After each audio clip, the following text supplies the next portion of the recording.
Maqaa Abbaa, kan Ilmaa, kan Hafuura Qulqulluu, Waaqa tokko. Ameen. Kabajamtootaaf jaalatamtoota maatiiwwan Waaqayyoo, ijoolleen Tawaahidoo, hordoftoonni chaayinaalii waldaa Hafuuraa Tokkummaa Sillaasee, miseensonni hundumti keessanuu bakkaa fi lafa jirtanitti nageenya Waaqayyoo isiniif haa baay'atu. Akkam jirtu? Galannii fi ulfinni Waaqayyoodhaaf haa ta'u. Nagaa kooti. Guyyaa har'aa kana barnoota kana keessatti kan waliin ilaallu akkamitti gaabbii gallaa. Lammaffaan immoo eenyu biratti gaabbii gallaadha. Sadaffaan immoo maalirraa gaabbii galla kanneen jedha waliin ilaalla jechuudha. Aga xumuraatti na hordofaa. Yeroo dheeraadhaaf karaa kanaan walirraa fagaanneerra amma deebi'ee dhufeera. Gaaffiiwwan jireenya keessan keessatti waa'ee hafuuraadhaaf gaaffii isinitti ta'an waliin deebisaa deemna. Barnoota barachuutii qabnuu fi ilma namaadhaaf biyya lafaarra innaa jiraannutti Waaqayyo wajjin akka jiraachuu dandeenyu nu dandeessisan hunda waliin baranna jechuudha. Haaraa kan taatan subscribe godhaa, viidiyoo like godhaa, obboloota keessaniif share godhaa. Warreen immoo miseensummaa guuttanii dhuftanii sagalee Waaqayyo yeroo hunda torbeedhaa hanga torbeetti barachuu barbaadan karaa iimootiin kootaatii baradhaa. Liinkii isaa koomentii jalqabaarra isiniifan kaa'aa. Achi yeroo hunda argamna waan ta'eef achi nu argachuu dandeessuun isiniin jedhaa. Kallattiidhumaan gara barnoota keenyatti darbinaa jechuudha. Egaa jalqaba irratti waa'ee gaabbii ilaalla. Sooma kana keessaa amma egaa namni dirqama gaabbii galuu qaba. Waan hojjeteef, waan balleesseef, yakka raawwateef, badii raawwateef namni gaabbuu qaba. Gaabbii fi eegeen duubarra oolti jedhu miti. Waan kaleessa beeknee osoo hin beekin raawwanne sana yookiin immoo Waaqayyoon gaddisiisne yakkine sanatti yerichi darbeera waan ta'eef waan balleessine sanitti amma gaabbuu qabnaa jechuudha. Namni waan balleesse tokkotti dirqama gaabbuutu irra jiraata. Gaafa waan ta'e balleessee waan suni badii ta'uusaa amaneen booda akkuma nama dhaqee dhiifama gaafatu, nama wal dhabeen akkuma araaramu nuti samma Waaqa waliin araaramuu qabna. Waaqa dhiifama gaafachuu qabna. Gara Waaqatti deebi'uu qabnaa jechuudha. Akkamitti gara Waaqatti deebi'uu dandeenya? Akkamitti araaramuu dandeenya? Akkamitti gaabbii galla, eenyu biratti gaabbii galla kan jedhu as keessatti ilaalla. Macaafa Yu'eel raajicha boqonnaa 2:12 irratti ammayyuu garaa keessan guutuudhaan, gadduudhaan, soomuudhaan gara kootti deebi'aa. Anis gara keessanittan deebi'aa. Amma yeroo nama keessa jirru kun yeroo gaabbii, yeroo kadhannaa, yeroo tsoomii, yeroo subaa'ee, yeroo sagadaa, yeroo boo'ichaa gara Waaqayyootti ittiin itti deebinu. Waaqayyo kennaa taasisee dhala namaadhaaf kan kennee fi dhalli namaa kallattii kanaatiin cubbuu isaa hojjechaa fi raawwachaa ture. Beekees osoo hin beekin isa guddaas, isa xiqqaas, isa mul'atu, isa mul'anne, isa beekame, isa dhokate hunda Waaqayyotti himannee gaabbii gallee lubatti of agarsiisnee qalbii keenya jijjiirrannee gaabbii itti galluudha jechuudha. Yeroon kun yeroo keenyaadha. Yeroo nu kenname kanatti immoo fayyadamuun gahee keenyadha jechuudha. Sababii isaa maaliif yoo jettan hundi keessan yaada garaa keessanii yoo geeddarachuu baattan ni dhumtuu nuun jedha.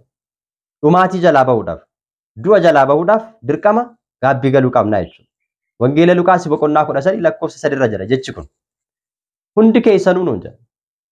Addaan baasee hiyyeessa qofaaf hin jenne yookiin sooressaaf hin jenne, hayyuu yookiin beekaa, kan homaa hin beekne, barumsa hin qabne, kan qabu dhabaa osoo addaan hin baasin, xiqqaa guddaa osoo hin jedhin hundi keessanuu yoo gaabbii galuu baattan, yoo gara kootti deebi'uu baattan, yoo qalbii jijjiirrachuu baattan, waan gochaa turtan badaa hamma dhaabdanii fuuldurattis kanaan booda hin hojjedhu jettanii murteessitanii gaarummaa qofa filattanii gara kootti yoo deebi'uu baattan ni dhumtuu jedha. Ni duutuu jedha. Akka hin duuneef, akka hin dhumneef, Waaqarraa akka addaan hin baaneef dirqama maal gochuu qabna? Gaabbii galuu qabna. Gaabbii galuu qabna. Gaabbiin galle taanan du'atu nu eeggata waan ta'eef. Maaliif? Mootummaa Waaqayyoo dhiyaateeraati. Yaada garaa keessanii geeddaradhaa waan jedhu. Wangeela Maatiyos boqonnaa 3:2 irratti. Mootummaa Waaqayyoo dhufaatiin isaa guyyaan du'aa guyyaa waamamuu keessanii dhiyaateera. Yaada garaa keessanii geeddaradhaa. Hammeenya hojjettanirraa, balleessaa balleessatanirraa, sobarraa, ijjarraa, hannarraa, dhiiga dhangalaasuurraa, sobaan dhugaa namarratti ba'uurraa, haalalummaarraa, diinummaarraa, qocholoorraa, inaaffarraa, hammeenyarraa, qoricha namatti gochuurraa, waaqolii ormaa tolfamoo waaqessuurraa, nama dawweessuurraa, mana xonqaayii, mana asmaatii, mana dabtaraa, kanneen kana fakkaatan deemurraa hundumarra cubboo hojjechuurraa maal godhaa? Yaada garaa keessanii geeddaradhaa. Sababii isaa yeroon kun yeroo keenya waan ta'eef, yeroo gaabbiif nu kenname waan ta'eef, Waaqayyoon dhala namaadhaaf umurii kan inni kenneef inni guddaan namni jireenya isaa keessatti badii balleessirraa gaabbee dhiifama gaafatee gara Waaqayyootti akka deebi'uuf yeroo Waaqayyo dhala namaadhaaf kenne waan ta'eef yeroon kuni kan keessanii waan ta'eef yaada garaa keessanii geeddaradhaa. Maaliif mootummaa Waaqayyoo dhiyaateera? Guyyaan dhufaatii isaan beekamu. Ani gaafa asirraa deemuun beeku addunyaa kanarra. Isinis guyyaa waamicha keessanii beekamu. Sababii isaa ani akka attuttan dhufaa. Isinis qophaa'aa eeggadhaa. Hattuun guyyaa dhufu namatti himu. Beellama namatti hin qabu. Karaa dhufu eessan akka dhufu namatti himu. Taasa dhufa. Luka namaa eeggatee taasa osoo hin qophaa'in dhufuu danda'a. Kanaafuu ani akkasitti waan an dhufuuf dafaatii maal godhaa? Yaada garaa keessanii geeddaradhaa. Mootummaa Waaqayyoo dhiyaateera jechuun addunyaan kun gaggalabbatamtee dabarti jechuu miti. Inni dhuma biyya lafaati. Isaa asitti waamama. Guyyichi hin beekamu. Ilmi namaas ergamoonni Waaqayyoos guyyicha hin beekan. Eenyu beeka? Isa Waaqayyo qofatu beeka. Garuu yeroodhaa yerootti waamamuun keenya oolu. Isas eenyu beeka? Waaqayyo beeka. Namni tokko dabareedhaan waamama. Guyyaan isaa gaafa ga'e, waamichi isaa gaafa ga'e hin waamamaa jechuudha. Hamma sanatti qophoofnee jiraachuun nurra jiraata. Namoonni tokko cubbutti kan of jajjabeessan jiru.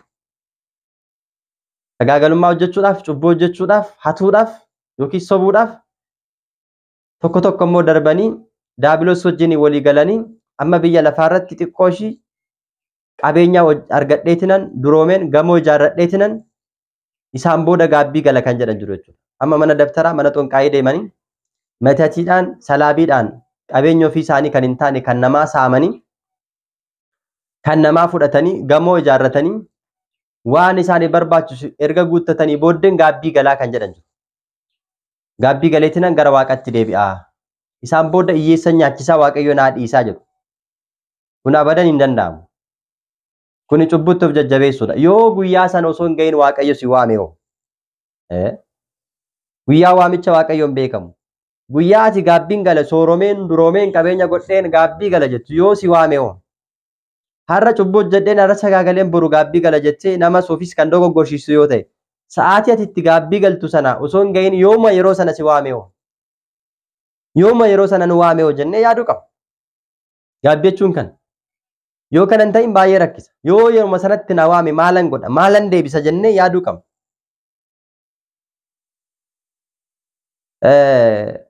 Seefa Sillaasee keessatti ajaa'iba Sillaasee irratti namicha tokkotu jedha. Hawwii sagaagalummaatiin qabamee biyya keessa jiraatu sana keessatti rakkachaa ture. Namoota hedduus dogoggorsiisuudhaaf yaalii gaggeessaa turedha.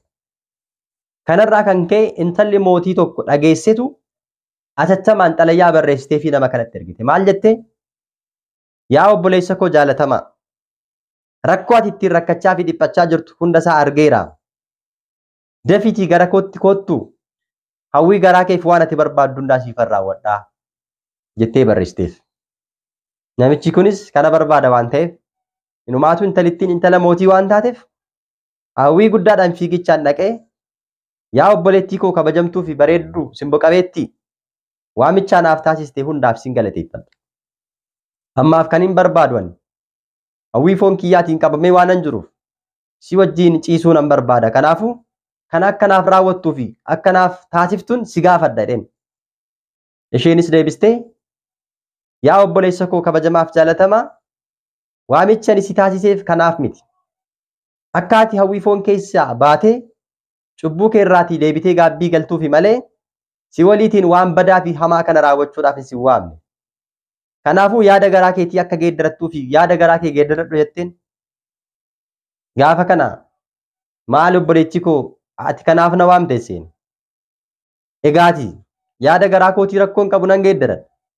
Garuu hamma hawwii kanaatiin baay'ee cinqameef dhiphadhee gubachaan jira waan ta'eef kanaaf fedhii kiyya naa guututi hamma wajjin ciisnetu isaan booddee gaabbii gallaa jedhee gaafa inni gaafatu ana wajjiniin ciisuu keerra du'uu keessii wayyaa jetteen yoo sana mootummaa waaqatti galuu dandeessa. Sababii isaa otoo hawwii foon keetiin hawwitu kana raawwattee cubbutti hin galin yoo duute tarii waaqayyoon mootummaa isaatti si galchuu danda'a waan ta'eef hana sana xureessitee ofis xurooftee sagaagalummaadhaan qabamtee anas qabsiistee kana hunda lamaan keenya dhabsiisurra otoo hammuma lubbuun kee baatee achi galtee si wayyaa jetteen irrifate. Obboleechi koo jedheen anamma hawwii kanaan gubadhee yoon du'e garaa si nyaadhu sin gaddisiisu jedhee gaafate. Isheenis deebistee ani bara jireenya kootti nama nyaata dhabee fi dhugaatii dhabee du'een arge malee nama hawwii foonii dhabee du'e takkaallee argeen beeku jetteen. Amma akka jabduu taate ilaala. Isaan booda rakkoon qabu wajjin ciisneetu bakka hawwii kiyya naa raawwadhuuti. Isaan booda gaabbii gallannaan osoo kun hin ta'in yoo waaqayyoon si waame yoo maal gootaa jetteen. Kanuma otuma raawwachaa jirru otuma waaqayyoon nu waame maal deebifnaa jetteen. Atis maal deebistaa jetteen. Kanaafuu lubbuu kee irratti murteessuu keetiin dura hawwii foon kee keessaa ba'i yaada garaa keetii geeddaradhu jettee gaafa ishiin barsiistu lubbuun kun yookiin qalbiin kun gara qalbii ishiitti deebite. Yaada garaa geeddarachuu jalqabde. Yaa obboleettii koo kabajamtu galatoom. Anis hawwiin foonii kiyya akka nan fayyanneefi waaqayyo irraa akka addaan na baasu bidda bara baraatti akka na gubuu danda'u bareera.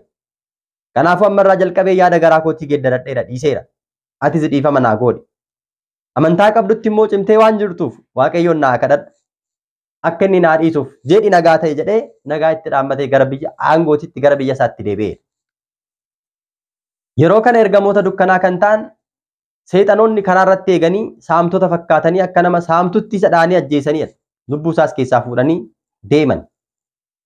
Murtiidhaaf teessoo irratti gaafa dhiyaattu ergamoonni waaqayyoos lubbuun kun kan keenyaa akka saamtotaatti karaa irra dhaabbattanii lubbuu kana ajjeestanii fiddanii dhuftan waan ta'eef lubbuun kun cubbuun hojjenne kan keenya jedhanii mormuun eegalan.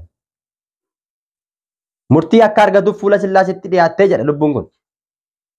Gaafa kana seexanoonni maal jedhan lubbuun kun yeroo ishii yaadan ijjitu argineerra. Yeroo ishiin sagaagaltu yaadan argineerra waan ta'eef kan keenyadhaan nu kennamuu qabdeedhan. Ergamoonni immoo lakki lubbuun kun yaadan kana raawwatte malee hojiitti hin jijjiire.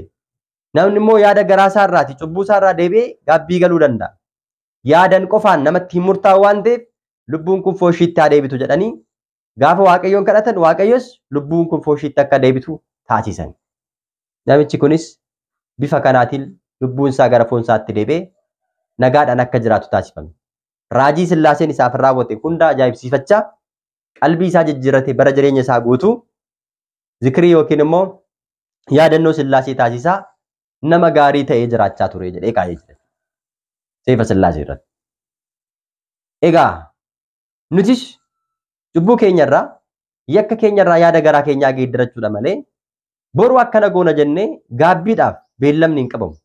Kadhannaadhaaf beellamni hin qabamu. Sagadaaf beellamni hin qabamu. Soomiidhaaf beellamni hin qabamu. Nyaataaf beellamni qabamuu danda'a. Hojiidhaaf beellamni qabamuu danda'a.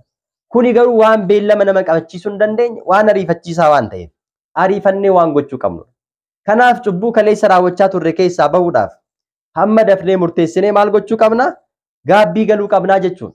Gaabbii jechuun maal jechuudha jennee yoo laalle waan gooftaan hin jaallanne, waan waaqayyoon hin jaallanne, waan waaqayyoon gaddisiisne hundumarraa qalbii keenya jijjiirrannee deebinee lubatti mataa keenya of agarsiisnee dhannee lubatti himannee cubbuu keenya hunda qalbii keenya jijjiirachuu yaada garaa keenya aareeffachuu jechuudha. Lubichi gaafa nuti dhannee cubbuu keenya ittiin himannu maal balleessite gaafa nuun jedhu badii hojjechaa turree fi waan balleessine sana hunda takkaa lamaan osoo hin dhoksin itti himnee qannoonaa yookiin immoo gaabbii inni nuu kennu hunda fudhannee hojiitti hiikuu qabna. Sagada nuu kennamu, kadhannaa nuu kennamu hunda isaa gaabbii nuu kennamu hundasaa, sooma nuu kennamu, asraata fakkuraatii hojii gaarummaa hojjedhu jedhamee nuu kennamu hundasaa osoo hin hir'isin itti daballee hojii gaarummaa hojjennee Waaqayyoon cubbuu keenya akka nu dhiisuudhaaf deebi'uun gaabbuun gaabbii yookiin nisaa jedhamaa jechuudha. Egaati akkamitti gaabbii galla'oo? Eenyu biratti gaabbii galla kan jedhu immoo as keessatti qabdii taasisnee ilaalla. Ajaja eenyutiin gaabbii galla kan jedhus as keessatti ilaalla. Akka mana kiristaanaa keenya Ortodoksii Tawaahidootti akkaataan gaabbii itti gallu sadiidha. Inni jalqabaa cubbuu ofii, balleessaa ofii, badii ofii ofitti himuudha. Badii ofii ofitti himuu jechuun gaabbii galuu jechuudha. Dursa irratti kana gochuu qabna. Inni lammaffaan abbaa gaabbii ofiitti cubbuu ofii fi yakka ofii balleessaa ofii takkaa lamaan otoo hin hir'isin itti himuudha. Inni sadaffaan yeroo kadhannaatti Waaqayyotti cubbuu keenya himachuudha. Kanneen kana sarara qabsiisnee ilaalla. Fakkeenyaaf ofitti himuu gaafa jennu waan balleessine sana, waan yakkine sana, waan Waaqayyoon gaddisiisne sana jalqaba ofitti himnaa jechuudha. Kanan balleesse, kanan raawwadhe, kun immoo gaarii miti, kun immoo cubbuudha jennee yaada garaa keenyaa keessatti sammuu keenyaan, ilaalcha keenyaan of koman ofitti himnaa jechuudha. Fakkeenyaaf macaafa qulqulluu irratti akka mucaa badee argame sana. Mucaan sun qabeenya abbaa isaa irraati gahoo isaa qooddatee deeme jira. Macaafa qulqulluu irratti erga deemee booda gara magaalaatti bu'e. Magaalaa keessa warreen jiraatan dubartoota hedduus arge. Isaa wajjinis sagaagale, cubbuu hojjete, Waaqayyoon gaddisiise, abbaa isaas gaddisiise, qabeenya abbaa isaa sanas ni fixe jedha. Fakkeenyaan kan kaawwamedha. Isaan booddee wanta inni qabu hundi gaafa harkaa dhabu, wanti hundumtuu gaafa dhumu, cubbuutti gaafa inni kufu, qullaa isaa gaafa ta'u, uffanni isaa gaafa irraa dhumu, gaafa itti qorruu jalqabu, bakka jiraatu dhabee mana namaatti gabaree galeera. Ilaala. Mana namaatti gabaree galee jiraachuu jalqabe. Wanti nyaatan waan hin jirreef booyyee eegee akka jiraatu erga walii galee nyaata booyyee sanas hawwee jedha. Nyaata booyyee sanas hawwee. Namni egaa mana abbaa isaa irraatii gaafa addaan bahu, gaafa Waaqayyo irraa addaan bahu, gaafa cubbuu hojjetu, gaafa qullaa isaa ta'u, gaafa gatamu hunduu nama tuffata. Kabajni ka'aa, simboon namarraa ka'aa, ulfinni Waaqayyoo namarraa ka'aa, kabajni Waaqayyoo namarraa ka'a. Addaam osoo cubbuun hojjetiin dura Eden Gannat keessa haadha manaasaa wajjiniin kabajaan jiraachaa ture. Simbirroon, allaattiiwwan, bineensonni, beelladoonni hunduu ajajamaafii turan. Kabaja qaba ture.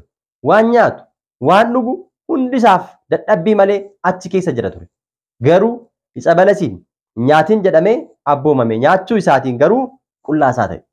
Kabaja dhabe, ulfina dhabe, lafti itti dukkanaa'e, lafa lixu dhabe, waaqa irraa fagaate, waaqni irraa fagaate, qullaa isaa ta'e, is sodaate, hin baqate, Eden Gannat keessaa ba'e. Ergamoonni Waaqayyootiin Eden Gannat cufamte. Daabiloosiin qabame, hin hidhame, hin abboomame, hin adabame, garbicha daabiloos jedhame. Argitanii?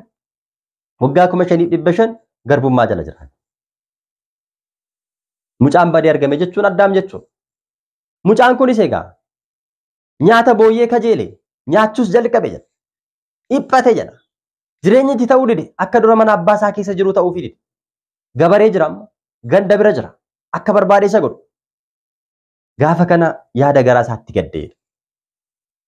Mana abbaa koo keessa koo yoona hojjettoonni abbaa kootii hedduu isaanii nyaata nyaatanii irraa afee bakka itti gatama.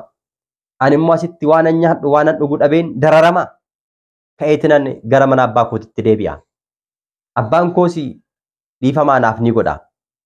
Ani kanaan booda mucaasaa osoo hin ta'in garbicha isaa keessaa tokko ta'eetinan akka garbichaatti isa wajjin jiraadha. Sababii badii kiyyaaf ilmummaan irraa yoo fuudhamellee ani akka garbichaatti isa wajjin jiraadha. Gara isaattis dhiifaman deebi'ee gaafadha. Miila isaattis kufeen imimmaan boo'een kan inni isa gaddisiise hundaa gaafadha jedhee garaa isaatti yaadeedha. Bakka gaabbii jechuun jalqaba garaa keenyatti yaaduudha. Ofitti himuudha. Akka Addaam egaa Waaqayyoon gaddisiise Eden Gannat keessaa bahe erga bahe daabiloosiin adabame garbicha daabiloos ta'e dhiiga inni irraa reebee dhangalaase sana walitti qabee biqiloota ergamoonni Waaqayyoo yeroo gannata eegan simbirroonni eeyyamamanii fi geessaniif wajjin walitti dabalee aarsaa dhiyeesse. Naa dhiisi, nan balleesse, badiin hojjedhe. Kanaafuu bara jireenya kootti waan an balleesse hundaaf nan adabama. Adabbii kana narraa kaasi jedhee gaafa Waaqayyoon kadhatu dhiiga isaa sana dhangala'e walitti qabee Waaqaaf gaafa dhiyeessu ani ilmoo kee irraa dhaladheeni ofii kiyyaa dhiigeen si fayyisa malee dhiiga keetiin hin fayyitu jedhee Waaqayyoon deebii deebiseef. Kanaafuu gaabbii gaafa gallu deebiti nuu deebi'a. Mucaan kunis gara abbaa isaatti deemeedha. Gara abbaa isaatti gaafa deemu abbaan isaas fagootti argee isa ilaalee mucaan koo du'ee ture, mucaan koo badee ture argameera. Koottaatii naasimadhaa jedhee hojjettoota isaa waamee hoolaas yookiin immoo waan barbaachisu hunda guutaa jedhee uffata isaa isa xuraa'aa kanarraa baasaa, qaama isaa dhiqaa, uffata haaraa itti uffisaa, mana kana keessatti har'a cidhatu ta'a. Isa badee ture, isa du'ee turetu gale jedhee akka kabaja kenneef sana wangeela Luqaasii boqonnaa 15 lakkoofsa 17 kaasnee gaafa dubbisu akka dubbatu sana gaafa gaabbii gallu kabaja akkana arganna. Du'eera, badee ture jedhe. Egaa gaafa cubbuu hojjennu du'a keenyadha. Gaafa Waaqayyo irraa addaan baanu baduu keenyadha. Gaafa gaabbii gallu gara Waaqayyotti gaafa deebinu fayyuu keenyadha. Gaafa sana uffata xuraa'e irraa baasaa, isa haaraa itti uffisaa kan jedhame gaafa gaabbii gallee yaada keenyan cubbuu keenya irraa deebine uffanni xuraa'ummaa, uffanni jibbaa, uffanni sagaagalummaa, uffanni inaaffaa, uffanni diinummaa, uffanni qocholoo, uffanni machii, uffanni walirratti ka'u, uffanni inaaffaa badii nurraa mulqama jechuudha gaafas. Nurraa ka'a. Gaabbiin kanadha. Gaafas nurraa ka'a. Kamtu nutti uffifama? Uffata nageenyaa, uffata jaalalaa, uffata gammachuu, uffata cidhaa, uffata kabajaa, uffata ulfinaa kennaa Waaqayyootu nuuf ta'a. Kanaaf gaabbii galuun kan barbaachise. Kanaafuu jalqaba irratti gaabbii gaafa gallu dafnee yaada garaa keenyaa geeddarannee ofitti himuun kan barbaachiseefi kanaaf. Kanaaf inni lammaffaan abbaa gaabbii keenyatti himu. Maal cubbuu keenya takkaa lama osoo hin dhoksin kan balleessin yakka raawwanne hunda gara abbaa keenyatti lubatti deebinee cubbuu keenyatti himan. Maaliif? Yesus Kiristoos lamxaa'ota erga fayyisee booddee dhaqaa luboota of ilaalchisaa jedhee wangeelaa Maatiyoosii boqonnaa 17 lakkoofsa 14 irratti akka dubbate cubbuu keenya hundarraa bilisa ba'uudhaaf dhaqnee luboota of agarsiifne. Sababii isaa dhaqi luba of ilaalchisi of qorachiisee jedhee Maatiyoosii boqonnaa 8 lakkoofsa 4 irratti akkuma dubbate luba of ilaalchifnaa jechuudha. Luba of ilaalchisuun keenya maali? Namni gaafa dhukkubsate mana yaalaa dhaqee dooktorii of ilaalchisa. Dhukkuba isaa itti himata. Eessa si dhukkuba? Asna dhukkuba. Akkam si taasisa? Akkana. Kanaan booddee dooktoriin mana yaalaa suni namicha kana yaalee akka inni fayyuuf qoricha isaa kenna. Qoricha isaa fudhatee dhukkuba isaa irraa fayya. Lubnis dooktorii mana kiristaanaati. Gara lubaatti deemnee gaafa gaabbii gallu cubbuu keenya takkaa lamaan itti himanna. Akkuma dooktoriin eessa si dhukkuba nuun jedhu maal balleessite nuun jedha kana kanan balleesse jennee takkaa lamaan osoo hin dhoksin cubbuu keenya itti himanna. Kanaafuu akkuma dooktoriin qoricha nuu kennu sana si fayyisaa hoodhu kana fudhadhu kana liqimsi kana immoo waraannadhu jedhee limmoo akkuma waraanu sana dooktorii mana kiristaanaa kan ta'e lubichis maal godha? Ammana coomi, ammana sagadi, kadhannaa akkanatti gaggeessi, asraat bakuraatii baasi, hiyyeessa gargaari, mana kiristaanaa gargaari, hojii gaarummaa hojjedhu, cubbuu kee irraa deebi'i, boo'ichaan Waaqayyotti boo'i, Waaqayyo siif dhiisa, nagaan gale jedhee kadhannaa sii taasisee si gaggeessaa nu gaggeessa. Isaan booddee namni mana yaalaa deemee dhukkubsatee qoricha mana yaalaa fudhate yoo galee manatti liqimsuu baate akkuma dhukkuba isaa irraa fayyuu hin dandeenye luba biraa ajaja fudhanne sana yoo raawwachuu baanne fayyuu hin dandeenye. Dirqama ajaja nutti kenname sana abboommii fudhanne sana qannoonaa fudhanne sana raawwachuun dirqama ta'a. Aga guyyaa nuun jedhame sanaatti aga guyyaa nutti himame sanaatti hojiitti hiikuu fi raawwachuun dirqama keenyaadha. Yoo sana ta'e kan fayyuu dandeenya. Isaan booda lubichi maal godhaa? Haangoo hiikuu fi hidhuu Waaqayyo biraatii isaa kennameera. Isin kan lafa irratti hiiktan samii irratti hiikamaa haa ta'u. Isin kan lafa irratti hiitan samii irratti hidhamaa haa ta'u jedhee Waaqayyoon aangoo maalii kenneefira? Aangoo lubummaa isaa kenneera. Kanaafuu cubbuun keenya akka nurraa hidhamu godha. Nuti immoo cubbuu keenya irraa akka hiikamnu godha. Har'a garuu faallaa ta'e.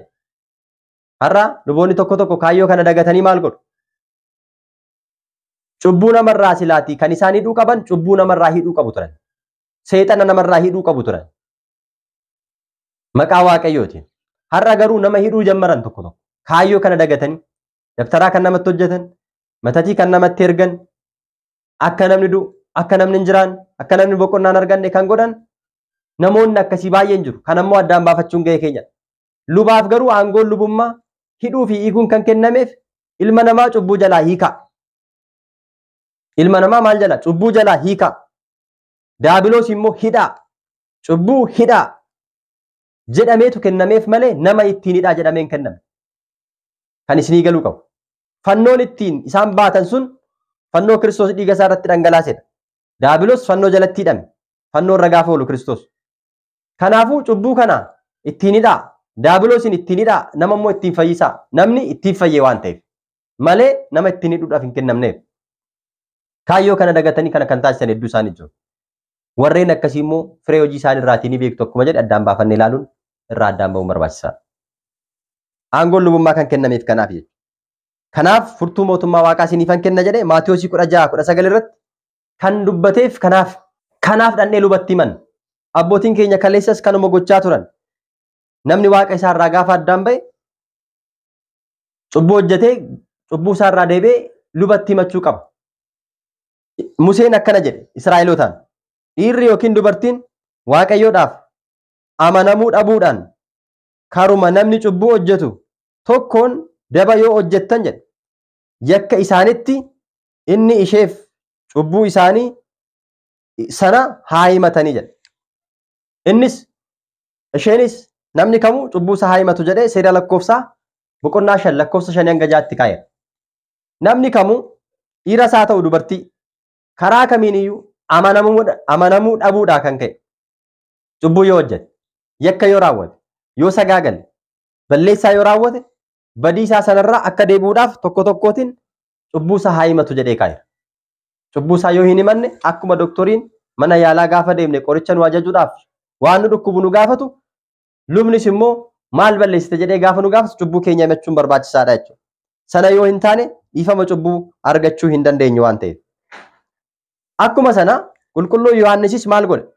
Namoonni Yordaanositti dhufanii gaafa cuuphaman takka takkaan balleessaa isaanii himatanii cuuphamaa turan. Wangeelaa Maatiyos boqonnaa 3 lakkoofsa 6 irraa kaasnee gaafa dubbisu. Yakka isaanii takka takkaan himachaa dhaqanii Yordaanositti cuuphamaa turan gaabbiidha waan ta'eef.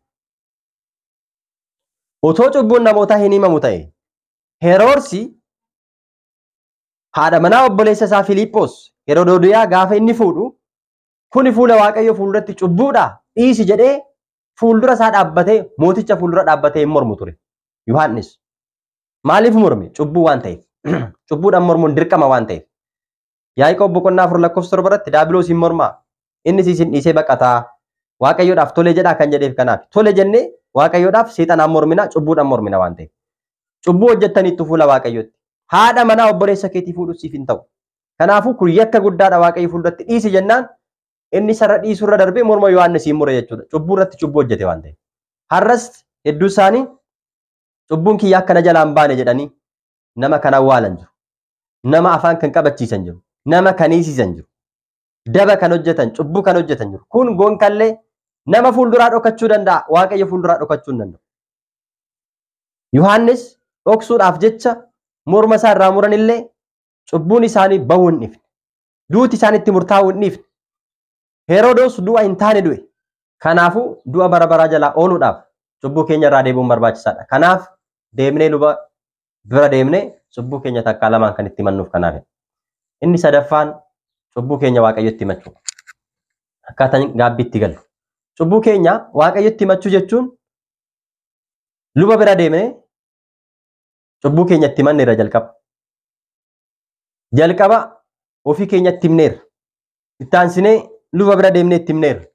Cubbuu keenya yaadanneerra. Takkaa lamaan galmeessineerra. Amma immoo lubni kadhannaa nuu kenna. Sagada nuu kenna. Gaabbii nuu kenna miti. Ammana coomi nuun jedha. Ammana sagadi nuun jedha. Asraat bakuraatii baasi nuun jedha. Hojii inni nuu kennu hunda erga fudhannee booda kadhannaa fi sagada keenya tsooma keenya keessatti immoo kadhannaatu jira. Wawwaannatu jira. Waaqayyotti boo'utu jira. Waaqayyotti iyyachuutu jira. Yeroo sana akkuma lubichatti himne sana cubbuu keenya hundumaa yaa Waaqayyo nan balleesse. Badiin kiyya immoo kana. Kanaafuu ati yakka kiyya kana irraa na qulqulleessi. Dhiifama naa godhi. Ati na qulqulleessi jennee Waaqayyotti himan. Akkuma faarfannaan Daawit faaruu 51 irratti ati na qulqulleessi yakka kiyyarraa badii kiyyarraa anis cabbii caala nan addaadha akkuma jedhe sana ati na qulqulleessi ati na dhiqi na miicci. Dhiifama naa godhi. Na aaressi.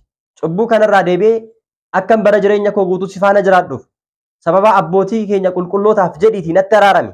Gaarummaa isaaniif jedhiitii naa dhiisi jennee gaarummaa keetiif jedhii naa dhiisi jennee dhiifama kadhan. Cubbuu keenya dhoksinee otoo hin ta'in cubbuu keenya itti himannee kadhannaa keessatti inni jalqabaa galatadha. Waa Waaqayyo nuuf godheef tiksee gaarii waan ta'eef nagaan nu bulchee nagaan kan nu oolcheef galanni siif haa ta'u jennee Waaqa galateeffanna jalqabatti gaafa kadhannaatti gallu. Lammata'oo cubbuu hojjechaa turre itti himanna. Nan balleesse, nan yakke, badiin kiyya kana yaa Waaqayyo ati badii kiyya hin beektaa si fuulduraa hin dhokatu jennee takkaa lamaan itti himna. Sadaffaa irratti maal goonaa? Dhiifama gaafanna. Dhiifama gaafanna. Waan nan balleesseef badii kiyya kanarraa naa dhiisi, na qulqulleessi, na miicci, na dhiqi jennee cubbuu keenya itti himnee dhiifama gaafanna. Dhuma irratti immoo waan barbaannu gaafanna. Waan barbaannu gaafanna. Araaramneerra ka dhiifama gaafanneerra amma waan barbaannu jireenya barbaannu gaafanna Waaqayyoon gaafa sana kan nu kennuu danda'u. Kadhannaan keenya bifa kanaan roga yoo hin qabatin gaafii gaafanneef Waaqayyo biraa deebii argachuu hin dandeenyu. Hojjechuun keenya baanee galuun keenya yoo Waaqayyoon keessatti argame malee bu'aa hin qabu. Ashaboon akkuma ittoo keessa yoo hin jiraatin ittoon hin mi'oofne jireenya Waaqayyoon hin qabne bishaan jedha duwwaa. Jireenyi keenya akka miidhaguuf, jireenyi keenya akka mi'aawuuf, nagaan baanee akka galluuf, maatiin keenya, jireenyi keenya hunduu akka nuuf eebbifamuuf Waaqayyoon jireenya keenya keessatti affeeruu qabna. Qaanaa Sagaliilaa irratti Dookimaas gaa'ela isaa irratti kanaafidha Waaqayyoon kan affeere. Kanaafidha duuka buuta dubaroo Maaramiin kan affeere. Kanaaf jireenya keenya keessatti akka jireenyi keenya qajeeluuf mi'aawuuf gaabbii gallee isa darbe dhiifnee gara fuulduraatti ittiin deebinu jennee of amansiifnee jireenya keenyatti Waaqayyoon affeeruu qabna. Dookimaas gaa'ela isaa keessatti Waaqayyoon affeerrate. Gaanii isaa keessaatii waa'een inni dhume bishaan jalaa ta'e. Gaafa kana bishaanicha Waaqayyoon waa'een itti jalaa jijjiireef. Nus isa bushaa mi'aa kan gochuu danda'u Waaqayyoodha. Jireenya keenya keessatti Waaqayyotti qalbii keenya jijjiirannee deebinee isatti himuutu nurra jiraata. Kabira mukti damee isaarraa baalli yoo citte ni gogu. Qurxummiin bishaan keessaa yoo ba'e akkuma sana maal ta'a? Ni du'a waan ta'eef namni Waaqayyo wajjin hin jirre Waaqni isa wajjin hin jirre dhaabbitti du'aadha. Lammaffaas gaafa du'es du'aadha. Sadaffaan du'a lubbuutiinis ni du'a. Kan akka hin taaneef akka hin duuneef gara Waaqayyotti dhiyaachuu qabna. Kanaafidha hundumti keessanuu yoo gaabbii galuu baattan yaada garaa keessanii yoo geeddarachuu baattan ni dhumtu ni duutu jedhee wangeela Luqaas boqonnaa 13 lakkoofsa 3 irratti kan dubbateef kanaaf akka hin duunee fi gaabbii kan gallu. Jireenya bara baraa akka argannuu fi gaabbii kan gallu. Kanaafuu bifa kamiin gaabbii galuu qabna? Bifa kanaan gaabbii gallaa eenyu biratti gaabbii gallaa? Abbaa gaabbii keenya yookiin luba biratti gaabbii gallaa jechuudha. Kanaaf bifa kanaan gaabbii galleetu of qulqulleessuu dandeenya. Egaa gaarummaan nuti biyya lafaa kanarratti raawwannu yeroo hundumaa samiirratti mindaa ta'ee nu kaffalama waan ta'eef hundi keenya gaarummaa haa raawwannu. Namoota bira hin qaqqabnee fi waa'een gaabbii osoo isaaniif hin galin cubbuu keessatti du'aa jiraniif akka fayyina ta'uu danda'uuf sagalee kana isaaniif sheer godhaa, viidiyoo laayik godhaa, sheer godhaa, sabiskiraayib godhaa, barumsa darbu asiin darbu yeroo hundaa dhaggeeffadhaa. Miseensummaa guutuu kan barbaaddan yeroo hunda sa'aatii 24 guutuu guyyaa guyyaatti wangeela barachuu fi gorsa adda addaa argachuu kan barbaaddan immoo liinkii as jala koomentii irra jiruun kootaati karaa iimootiin sagalee Waaqayyoo baradhaan isiniin jennaa. Galatoomaa ulfaadhaa. Galanni abbaadhaaf ilmaaf hafuura qulqulluuf kan isa deesse dubaroo Maaramiif ulfaataa fannoo isaatiif galanni haa ta'u har'as yeroo hundumaa hanga bara baraatti. Amiin.